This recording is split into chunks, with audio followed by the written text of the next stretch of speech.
So let us see. Okay. So first, talking about allergies. तो allergy क्या होता है? देखो, allergy is an exaggerated response of immune system. Exaggerated response of immune system is,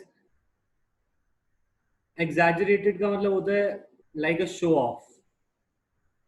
अगर हम उसे English में थोड़ा रिलेट करें तो कोई चीज एग्जैजरेट करना या फिर ओवर किल कर देना, मतलब कोई चीज को कम रिस्पॉन्स दिखाना था पर बॉडी को पता ही नहीं है, वो कुछ ज्यादा ही रिस्पॉन्स करे जा रही है, तो this is an exaggerated response या ओवरकिल बोलो, response of the immune system to certain antigens that are already present in our environment.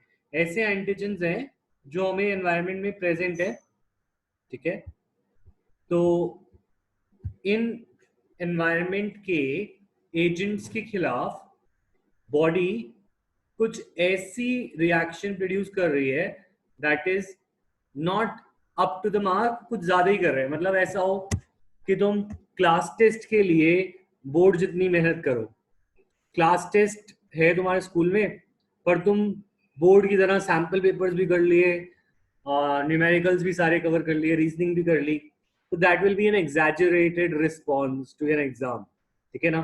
तो इसी तरीके से हमारी बॉडी को कभी कभी पता नहीं लगता कि ये जो चीज है, जो एंटीजन है, वो इतना हार्मफुल नहीं है, ठीक है, पर बॉडी उसके खिलाफ एक्शन ज्यादा कर लेती है, तो दिस इज कॉल्ड एलर्जी, ठीक है। तो जो सब्सटेंस हमारे अंदर एलर्जी प्रोड्यूस करे उसको हम बोलते हैं एलर्जेंस। तो allergen is nothing but antigen ही है, उसके खिलाफ हमारी बॉडी कुछ इम्यून रिस्पॉन्स कर रही है रिलीज, ठीक है।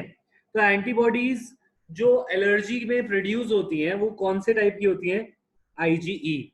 तो किसी को पता करना हो कि उसको कैसी क्या एलर्जी सच्ची में है या नहीं, तो what we can do is किसी के ब्लड में आईजीई एंटीबॉडीज का लेवल चेक कर सकते हैं।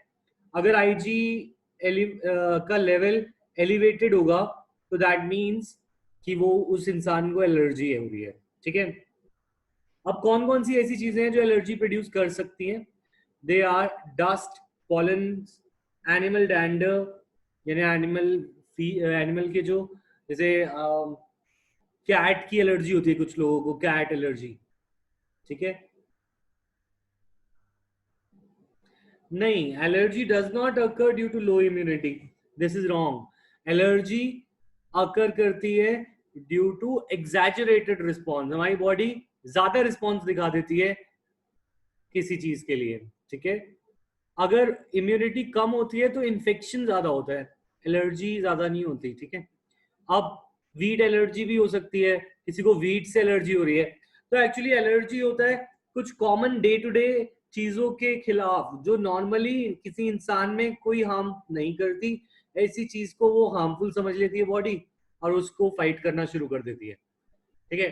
तो symptoms of allergy are sneezing, ठीक है, कुछ लोगों को बार बार स्नीजिंग आती है, वाटरी आईज होती है, ठीक है, और running nose, difficulty in breathing, ये सारे के सारे सिम्टम्स हैं। इन सिम्टम्स को लर्न कर लो, SWRD, ठीक है, SWRD, that means sneezing, watery eyes, running nose and difficulty in breathing. Sword, ठीक है, कैसे याद रखोगे? स्वॉर्ड, तो याद रखना हमारी बॉडी स्वॉर्ड से लड़ती है किसी एलर्जन से, ठीक है। अच्छा, अब बात आ रही है, allergy is due to release of chemicals like, अच्छा अब देखा जाए तो केमिकली एलर्जी क्यों हो रही है, तो एलर्जी कुछ केमिकल्स की वजह से होती है जो हमारी बॉडी में है, that are histamine and serotonin. Histamine and serotonin हमारी बॉडी में कहाँ प्रेजेंट होते हैं? They are present in mast cells. Mast cells are present in blood, और blood के mast cells ये केमिकल रिलीज करते हैं and these chemicals mediate the allergy, यानी कि एलर्जी के सिम्टम्स को कॉज करने वाले दो केमिकल्स हैं, हिस्टामिन एंड सेरोटोनिन, ओके। अब फॉर डिटरमाइनिंग द एलर्जी, अगर पता लगाना है कि एलर्जी किस चीज से है, तो हम पेशेंट को थोड़ा थोड़ा एक्सपोज चीजें, जो जैसे सपोज किसी कोई पॉलन से एलर्जी है तो उसको पॉलन, डस्ट एटसेट्रा थोड़ा सा सैंपल दिया और फिर उसकी रिएक्शन को स्टडी किया, एज इन कि उनकी बॉडी में ब्लड में क्या आईजीई एंटीबॉडीज जो हैं वो एलिवेटेड हैं या नहीं। तो इससे पता चल जाएगा कि whether that person has allergy और नॉट। अगर किसी को एलर्जी डिटेक्ट हो गई तो we can treat the allergy with the help of chemicals या ड्रग्स बोले, जिन्हें anti histamine, adrenaline and steroids. तो इनकी हेल्प से we can reduce the symptoms of allergy. ठीक है। अब मॉडर्न डे लाइफस्टाइल हमारा ऐसा हो गया है कि हम मोर और मोर सेंसिटिव हो रहे हैं एलर्जन से। यूजुअली देखो, बहुत लोगों को एस्थमा होता है आजकल। Asthma is not an infection, asthma is an allergy. ठीक है, asthma is an allergic reaction. तो it is one of the most common allergy जो बहुत लोगों को होती है। और एक्चुअल में हम हमारी इम्यूनिटी वीक बोलते हैं ना कि भाई इम्यूनिटी वीक हो गई तो एलर्जी हो रही है। तो वो उसका सेंस ये है कहने का कि अगर, हाँ तनीषा तुम्हारी बात एक सेंस में सही है, तो मैं समझाता हूँ क्यों। देखो, अगर कोई इंसान है जो बचपन से बहुत ही ज्यादा एलर्जन से क्या रहा, एक्सपोज रहा है, ठीक है। तो फॉर एग्जाम्पल दो लोग हैं, ठीक है, दो लोग अपब्रिंगिंग, दोनों की अपब्रिंगिंग अलग हुई है, ठीक है। तो तो ये मान लो कि अगर दो इंसान है और एक इंसान लेस एक्सपोज रहा टू एलर्जन, जब बच्चा था तो उसकी एक्सपोजर कम रहा एलर्जन से, यानी कि उसने ज्यादा पॉलन के साथ उसका पाला नहीं पड़ा, डस्ट के साथ उसको पाला नहीं पड़ा, ऐसी चीजें। और दूसरा जो मिट्टी में खेलता था, सड़कों पे घूमता था, ठीक है, मिट्टी उठा के खा लेता था, बचपन में ऐसे बच्चे भी होते हैं ना। तो such a person is more expose to day to day allergen, है ना। तो इस केस में हम ये कहते हैं कि अगर कोई ज्यादा एक्सपोज है तो उसको एलर्जी कम होगी। क्यों? क्योंकि उसकी बॉडी ने सब चीजें देखी हुई हैं बचपन से, एंड दे नो दैट कि इस केस में ये एलर्जी नहीं है, ये तो बस छोटी सी कोई पॉलन ग्रेन तो हार्मलेस सी चीज है। तो इस केस में this will be this person will be less allergic, ठीक है ना, two things. But this person will be more allergic क्योंकि हमेशा प्रोटेक्टेड एनवायरमेंट में रहा, इससे कभी पॉलन डस्ट किससे एक्सपोज नहीं हुआ। तो are you getting my point कि ये चीज भी हो सकती है कि इंसान जब ज्यादा अफेक्टेड होता है, जब बचपन से वो ज्यादा चीजों में खेलता है, डस्ट वगैरह एलर्जी उसको कम होती है in later stage of life. Clear है ये बात, येस और नो? क्योंकि उसकी बॉडी उसको जानती है कि ये चीजें कोई ज्यादा हार्मफुल नहीं है, तो उसके खिलाफ वो ज्यादा एक्शन भी नहीं क्रिएट करता, ठीक है। अच्छा, तो यही चीज लिखी हुई है, this could be due to protective environment in the early life. तो एक्चुअली हुआ क्या था, जब दिल्ली में बहुत ज्यादा डस्ट हो गया था, तुम्हें याद है, बहुत स्मोक था सारी दिल्ली में आफ्टर दिवाली, नियर दिवाली। तो लोग कहते थे कि एयर प्योरीफायर्स लगवा लो घर में, और एयर प्योरीफायर्स लगा लो। तो एक उसके खिलाफ एक ये भी हमारा एक रीजन था कि एयर प्योरीफायर नहीं लगाना चाहिए, क्योंकि जो आजकल के यंग जनरेशन है, अगर वो एयर प्योरीफायर में जीना सीखेगी तो फिर जब वो बाहर जाएंगे, ऐसा तो है नहीं कि पूरी जिंदगी उन्हें एयर प्योरीफायर मिलने वाले हैं। तो एयर प्योरीफायर जब वो बाहर जाएंगे एंड प्रोटेक्टेड एनवायरनमेंट से बाहर जाएंगे, तो they will get expose to them and these allergens, और वो एलर्जेंस या एंटीजेंस उनको एलर्जी या एस्थमा कॉज कर सकते हैं। That is why there is also a reason ki why we should not use air purifiers at home, ठीक है, with young child, ठीक है। अब तो जैसे अब बड़े हो गए हो तुम, तो तुम्हारे को तो कोई फर्क नहीं पड़ता, तुम्हारे लिए तो बेटर है कि तुम एयर प्योरीफायर में रहो। बट अगर घर में कोई छोटा बच्चा है तो it is better to expose such a child to more and more allergen during the early stages of life. ठीक है, अब हम आते हैं ऑटो इम्यूनिटी पे। तो एलर्जी का टॉपिक क्लियर है, इसमें कोई डाउट? ठीक है, सो नेक्स्ट अब हम आते हैं अनदर नॉन कनेक्टेड टॉपिक। ये टॉपिक कनेक्टेड नहीं है ज़्यादा चीज़ों से, ये सारी चीज़ें अलग अलग ही हैं।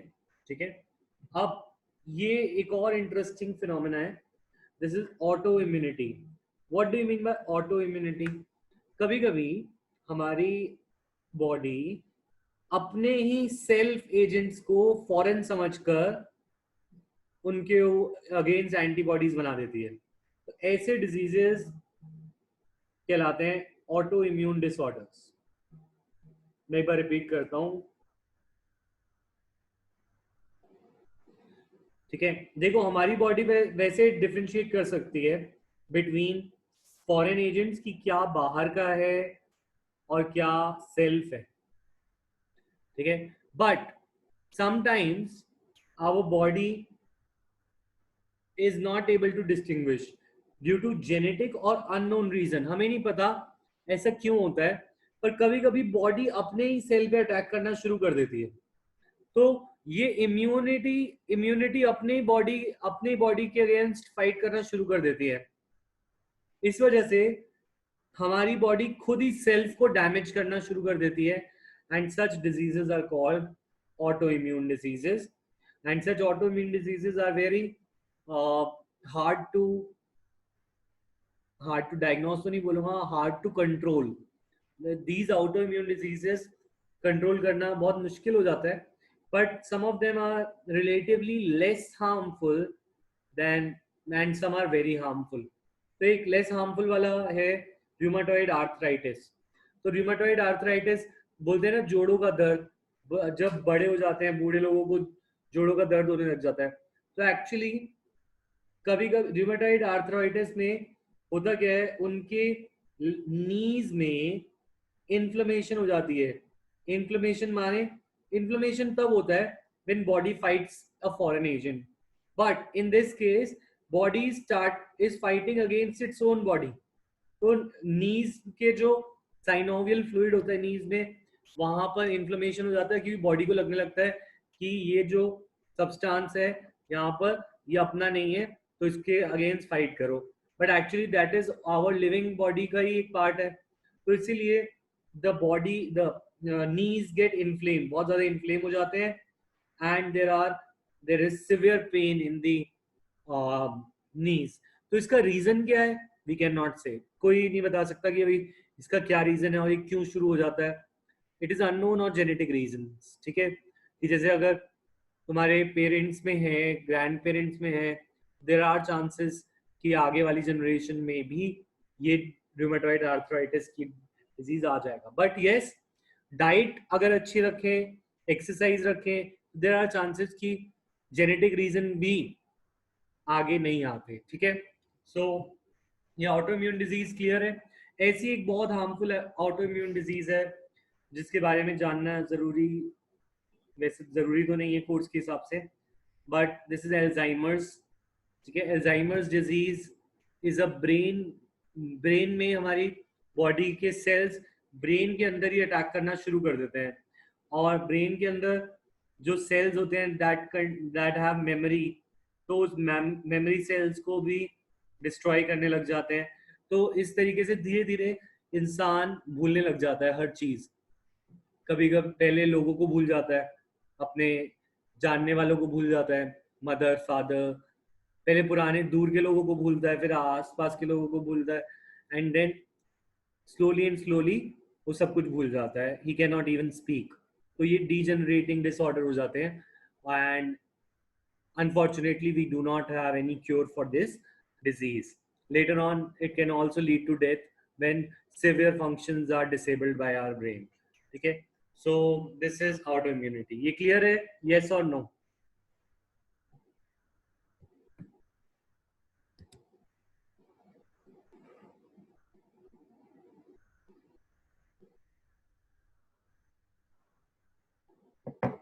Okay,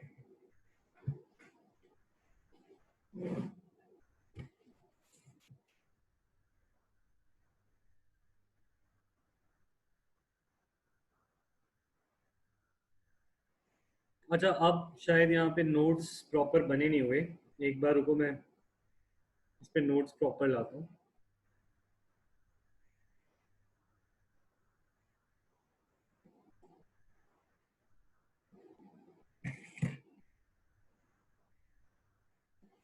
एक काम करो, नेक्स्ट मीटिंग में ज्वाइन करो, वैसे भी हमें